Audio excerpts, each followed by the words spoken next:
Welcome back to part 3, where things get tender, a little messy, and surprisingly bold. Today, we're stepping into the office with someone you might not expect, your inner child. Yeah, that version of you who used to color outside the lines, ask too many questions, and believe magic was a perfectly reasonable explanation for anything. In this episode, we're not just acknowledging that kid, we're inviting them to pull up a chair in the conference room. Because the truth is, the most powerful breakthroughs at work don't always come from strategy decks or performance matrix. So buckle in, we're about to explore what it looks like to reconnect. I have a final question for you, and given the lovely insights that you brought in with lovely analogies, that I'm really impressed with a few things that you just mentioned, and they're gonna stick with me. But how about when it comes to the workplace? How can workplaces foster trust and collaboration, especially among women, which involves high stakes environments? In order to create trust, you need to listen, you need to be compassionate, you need to be showing empathy, creating safe spaces. Whether women and male, I feel that these are things that should be learned and should be taught as soft skills. And once you start embodying them in your personal life, you get to embody them also in your professional life and vice versa. Therefore, that's how you show up to every conversation, or you begin to showing up that way, right? It's exactly. Like you start learning how to, and then you eventually become that person. And the reason why I mention male most of the time is to determine as to I think it's important for women to have that space and to have, we're working in professional settings with both genders. And I think it's important for us to have conversations like this with both genders. And creating those safe spaces. And for them to also know how to have those conversations, because sometimes they don't have those tool sets to do so. So I think how to creating the safe space, showing care. So if, let's say someone comes around and says, hey, I need to take the day off tomorrow, like whatever, not a lot of information. And not necessarily questioning them as to why that is, and just letting them take that day off and let it be. I know that there's this constant conversation about, returning back to work and going back to the office and allowing people to be a bit more flexible. I think that's also showing flexibility and wherever you can. It's not necessarily a specific, it doesn't, and also it all depends on the organization, it depends on the industry, it depends on so many aspects. So it's very hard to have like a very one-stop shop type of response. But overall, I would say that in order to create trust, you would start becoming a bit more flexible as to what can be done, what are the opportunities available, and how can we, if you are going through this, how can we support you in the best way possible that is available within the organization, within the team, within the department. And with that, showing, that compassion, I guess the one thing that comes up to me every time that I'm going to just go back on the whole self-sabotage for a moment. It's the conversations about the way you speak to your friend when they're self-sabotaging in front of you. You're likelier to support them and to tell them that that's not the case, that they're super, they are so and so, and give them all these really nice and positive words for them to understand and feel how much they mean to you. And then if you actually say that to yourself, it creates that within you and actually being able to provide that to others. So it's just being able to have these honest conversations and a bit more, I feel like I'm going and diverging in so many content. Sorry about this. No, but I really like the different and multiple perspectives you're bringing in, because there is no one way of addressing this. No, there isn't. It's multiple ways, and I think that if there isn't the listening, there's providing the listening part, creating that space available, providing flexibility, providing.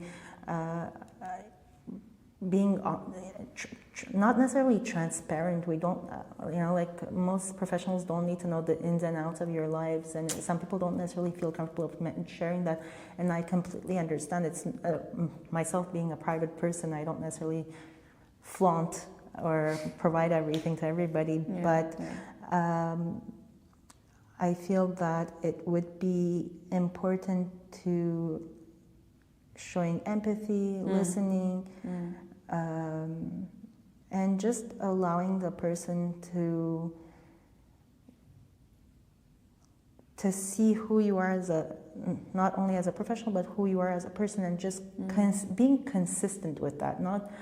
It's not just a one-time effect. It's not like, oh, okay, well, I'm going to be like this one time, but then every other time I'm going to go ahead and be the unflexible, authoritarian type of person. Like, it just doesn't work. It contradicts. Like, you're not going to get the end result that you want. It's not this one-time thing. It's not a two-time. Exactly. It has to be consistent, right? You have to be practice. Constantly being this way, and constantly being this way with amongst others as well. It's not just with that one person. True. So once you are, I mentioned, once you embody that, both in your professional and personal life, because that's what will happen, right? However you show up to work is you show up to life, and vice versa. Yeah, exactly.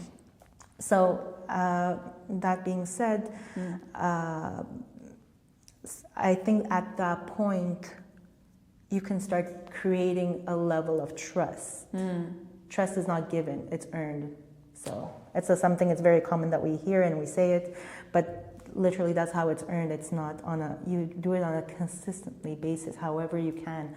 And if you can't, then you have an honest and transparent conversation of saying, hey, you know what, I know that I was able to do it this way this time around, but I can't this next time around, just because of so many reasons of office policies, company requirements, whatever that may be. But having a transparent conversation and informing the person that it's not a you problem, it's not you that you're causing this situation, it's just that the intricacies of the workplace needs does not allow me to. And I think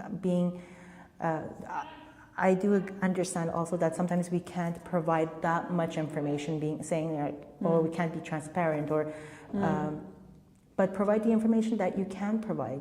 Just provide what you can, and whatever you can't, you don't necessarily need to indulge in all of that. But provide enough that it would be able to suffice the person in front of you and let them know that it's not coming from a negative place. It's just there is a certain level of I don't want to say the word power, because I don't find that's the right word for it, but they don't necessarily have the availability to make those changes, or the possibility to update certain processes or procedures, and it's just done that way. There's certain industries, if this is A to B, that's the process, it's A to B. We can't put 8.1, 8.2, 8.3. Like, it's A to B, that's what it is. We can't make any changes, and it's unfortunate, but there's no flexibility. But what can we do around the A to B points, basically? I just love that, and I feel like, just to paraphrase this, it would be, even though it's set in stone, like A to B, we can still choose to be human. Yes. In that process. We can be human. We can provide that transparency, or try to be as, whether, not necessarily, because transparency and honesty or integrity mean very similar things. So I would say that maybe being not necessarily transparent, because being I think that being honest and clear goes a longer way of just saying, well, this is A to B, too bad, so sad. It's like, okay, I see it, I hear where you're coming from. I think validation is also a very big, and that's one thing that we talk less about, validating and hearing the person, of saying, hey, I hear you what you're saying, I understand. And these are the intricacies of this process or this procedure, but I'm sorry, I'm going to take this forward, but I really like the validation piece that you just brought up, which is, do you think at workplace, even if you're not validated, is there some other way around? Regardless of the validation, when it comes to our own inner sense of being, can inner validation, because one day you might receive validation, the other day you might not. One day you might be praised, the other day you'll be attacked. So there is a very unpredictable, shaky ground there. But what about the piece of internal validation that, yeah, regardless of whatever is there outside, I validate you, which is I and me. What's your take on that? I feel that self-validation might be sometimes harder for people, especially if there's a self-awareness piece that might be already being self-aware. Might be something difficult already. I see. And if there's already the self-sabotage, self-validation is might be difficult to overcome. 100%. Validating people, I think whether positive or I think that just saying to somebody, hey, I hear you, that's all it is.